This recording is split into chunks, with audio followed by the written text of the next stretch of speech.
They said kindness was weakness. When Clara Bennett gave a homeless veteran a bowl of soup, instead of kicking him out, her diner was boycotted and nearly crushed under debt. By nightfall, the ground outside her tiny lantern diner shook, with the rumble of over 300 motorcycles and battered trucks. Harrison Creek would never forget what happened next. Hello everyone, welcome to Social Justice. Let's get started. The lantern diner lay still under the heavy snow that blanketed the town. A faint yellow light glowed from within, just barely piercing the frosty mist, casting a muted halo around the crooked wooden sign swaying above the porch. Inside, among faded tables and peeling walls, Clara Bennett wiped down the counter with a worn-out rag. Her movements were slow, almost meditative. Outside, the wind howled through the empty alleyways. Clara pulled her thin sweater tighter around her body and looked out the window. She had once dreamed of a different life, a small restaurant by the seaside, lanterns dancing in the breeze. But that dream had vanished like a puff of smoke the night she received that midnight phone call. Her parents were gone, killed in a car accident.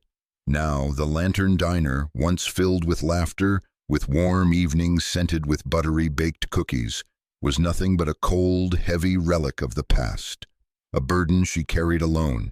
The utilities were 3 months overdue. The old stove was leaking gas. The unpaid bills stacked higher than the dishes behind the counter. Clara didn't complain. Truthfully, there was no one left to complain to. She simply opened the diner each morning and turned off the lights each night, as if by sheer routine she could will the world not to forget her. The small bell above the diner door gave a soft chime. Clara looked up, instinctively offering a polite smile, the kind she had given 1,000 times before. But the man who stepped inside wasn't like any of the regulars. He was thin, wearing a mud-stained, torn coat. One sleeve hung in tatters. A wool beanie was pulled low over his sun-weathered face, revealing only a pair of tired eyes, gray-brown like the faded earth in winter. The atmosphere inside the diner shifted instantly. Spoons stopped clinking against porcelain cups. Half-finished conversations fell into awkward silence. The man, Sam Carter, stood hesitantly by the door, his gaze sweeping across a few patrons before quickly dropping to the floor, as if he'd just broken some invisible rule. He shuffled over to the counter, awkward, uncertain, like a man awaiting judgment. Clara spoke gently, her voice as soft and steady as always. "Good evening. What can I get you?" Sam answered in a low, almost inaudible voice. "Just a cup of warm water, if you don't mind." 1 second of silence, one long, heavy second. Every eye in the diner turned toward Clara, stares cold and sharp as steel. A man by the window cleared his throat loudly enough for all to hear. "This ain't no charity house." A woman seated in the corner crossed her arms and shook her head in disdain. "Not enough paying customers already, and now we're letting in beggars." Clara stood still, the rag still clutched in her hand. Each word cut her like tiny knives, not because she feared losing business, but because these faces, the same familiar faces from her little town, so easily dismissed a man based solely on the coat he wore, the dust he carried with him. Sam kept his head down, hands buried deep into the torn pockets of his coat. He didn't beg, he didn't defend himself. He simply stood there, bearing it all, as he had probably borne it 1,000 times before. Clara looked around the diner once more. Every furrowed brow, every disapproving shake of the head, every unspoken demand. "Turn him away if you want to survive here." And then, in a moment that seemed to stretch a lifetime, Clara set the rag down on the counter. She disappeared into the kitchen. Minutes later, she returned with a small tray, a steaming cup of water, and a hearty bowl of red bean stew with a slice of toasted bread. Without a word, she placed them gently in front of Sam. "Here," Clara said, her voice low but firm as a stone.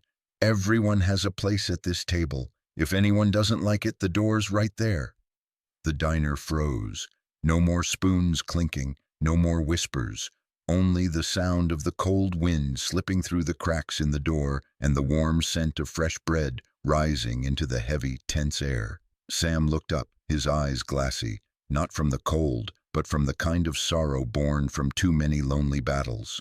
In that single gesture, amid the stares, the judgment, the whispered threats, Clara had chosen to stand with him, even if it cost her everything. The next morning, Clara immediately noticed something was wrong. The parking lot in front of the diner was empty. The wind chime above the door tinkled sadly in the bitter cold, but no one came through. The morning passed in silence, the afternoon too. Late in the day, when Clara stepped outside to take out the trash, she found a slip of paper shoved into the crack of the door. "No place for beggars, we're taking our business elsewhere." No signature, but Clara knew who had written it. The same people who once filled these tables every Sunday morning, who once called her Little Clara with warm smiles. That evening, a photo began to spread across the local social media. A blurry shot of a homeless man sitting inside the Lantern Diner with a harsh caption, "The Lantern Diner, now a haven for bums." The comments came like a blizzard. "Unsanitary. Lost all standards. Won't last much longer." Clara read each line, her hands numb as if touched by frost. Each word was a slow, deep cut. The next day, there were only 2 tables filled during the 14 hours the diner stayed open. The week after, she received a final warning from the utility company. Electricity and water would soon be shut off. Food supplies began to spoil in the empty kitchen. Clara tried everything, new menu items, discounts, advertisements. But in a small town like Harrison Creek, once gossip took root, it was almost impossible to fight it. Each night she counted the cash in the till, barely enough for a few pounds of flour, a crate of the cheapest coffee. She sold the silver earrings her mother had left her, pawned the graduation ring her father once proudly gave her, and now she was down to the last scraps of her youth. Every day the weight on her shoulders grew heavier. Every night her reflection in the mirror grew dimmer, more tired. Sam Carter, the man who had unwittingly drawn her into this storm, still came by sometimes, but he no longer dared to enter. He stood outside the window watching silently before turning away, sadness heavy in his steps. He understood. He knew his presence was now like an ink stain no one wanted to see. Clara understood too, but every time she saw him disappear down the snowy street, tears welled up in her eyes. One late night, while Clara was wiping down the empty tables, the little bell above the door jingled again. Sam stepped inside, his bare hands red with cold, his clothes ragged and thin. In his hand he clutched a worn, old silver coin. He placed it on the counter, his voice shaking with emotion, tears slipping down his weathered face. I want to help you. This is all I have." Clara smiled through her tears, gently pushing the coin back toward him. "If I need anything," she whispered, "it's to believe that kindness is still worth something." That morning, on the outskirts of Harrison Creek, the cold was so fierce that even the streetlights froze over. The sky hung heavy and gray, and the snow fell in thick, relentless sheets. Inside the Lantern Diner, Clara quietly tidied up a corner table where a strong wind had blown old, tattered menus across the floor the night before. No customers, no laughter, only the scraping sound of her broom dragging across the cold, tiled floor. But far beyond the familiar scene, something was beginning to stir. That same morning, in a small coffee shop 50 miles away, a middle-aged man, Tom Reynolds, an Iraq War veteran, was scrolling through his phone while waiting for his gas tank to fill. By chance, he stumbled upon a blurry photo on a local community page. A rundown diner. A young woman setting a steaming bowl of soup in front of a homeless man. No flashy captions, no hashtags. Just a simple line written beneath it. There are still places where kindness lives. There are still people who remember how to treat others like human beings. Tom read the caption, and then he read it again. And he sat there, staring at the screen in silence for a long time. That afternoon, at a truck stop outside the city, another man, Seth Alvarez, a biker and a fellow veteran, heard about the story through a private chat group for veterans. One click, one shared photo, one quiet message passed along. If you're ever passing through Harrison Creek, there's a place called the Lantern Diner that could use a little remembering. And so it began, like tiny snowflakes gathering into a silent storm. The story spread. No media, no fanfare, just rough hands, weathered hearts, and the quiet memory of all the times they, too, had been forgotten by the world. That evening, as Clara was folding napkins behind the counter, her phone vibrated unexpectedly. A message from an unknown number. "Thank you for not forgetting people like us." No name, no sender. Clara stared at the blinking screen, bewildered, as if someone had just called her name in a language made of kindness. What she didn't know was this. In just a few hours, Harrison Creek, the town that had turned its back on her, was about to witness something they would never forget. That night, Clara stayed later than usual. Not because there were customers, but because going back to an empty house felt no less lonely than sitting in an empty diner. She washed glasses, wiped the counter, folded napkins, straightened every chair. Small tasks she didn't really need to do, but that helped her not think about the utility bills gathering dust in the drawer. Outside, the snow had fallen so thickly that the street in front of the diner blurred into the darkness. The streetlight at the end of the block flickered weakly, like the dying breath of an old, tired man. Clara looked through the foggy window. Her own reflection stared back at her in the faint yellow light. Her eyes were heavy, so was her heart. And then a deep, distant rumble broke through the night. Clara frowned, listening. It wasn't an ordinary engine, not a truck, not just one vehicle. It was a chorus, the heavy, throaty roar of motorcycles, many motorcycles, too many to count. She set down the glass she was drying and stepped closer to the window. Through the thick curtain of snow, beams of headlights began piercing the darkness. One after another, long strings of light winding down the street. 5 minutes later, the parking lot in front of the Lantern Diner was packed tight, with motorcycles and dusty old pickup trucks, tires still caked with red mud from distant back roads, faded American flags, tattered military patches catching the faint streetlight. Men and women, veterans, bikers, some old, some young, with medals pinned to their worn jackets, began stepping off their rides. No shouting, no horns, no loud entrances, only the steady sound of heavy boots crunching in the thick snow as they moved toward the small diner, where Clara stood frozen behind the window. The rag slipped from her fingers. Her heart pounded, a wild mixture of confusion, fear, and something else, something warm rising quietly inside her chest. The bell above the door chimed softly as the first man stepped inside. An older man with silver hair, wearing a worn army jacket, his sun-leathered face lit with a soft, steady smile. He nodded to Clara as if they had known each other for years. Then the second person, then the third. And then, one after another, they filled every table in the diner. No one asked for prices, no one complained about the cold, no one looked for discounts. They ordered hot coffee, red bean stew, toasted bread, whatever the diner could still offer. They sat down quietly, talking in low, easy tones, as if this tiny diner were their home, as if they had been waiting for this night their whole lives. And in a shadowed corner, Sam Carter, his old wool hat pulled low over his forehead, slipped into his familiar seat. A man in a faded uniform clapped him gently on the shoulder and whispered, "Welcome home, brother." Clara remained standing behind the counter, her hands clutching the wrinkled rag as if it were an anchor. She could hardly believe what she was seeing.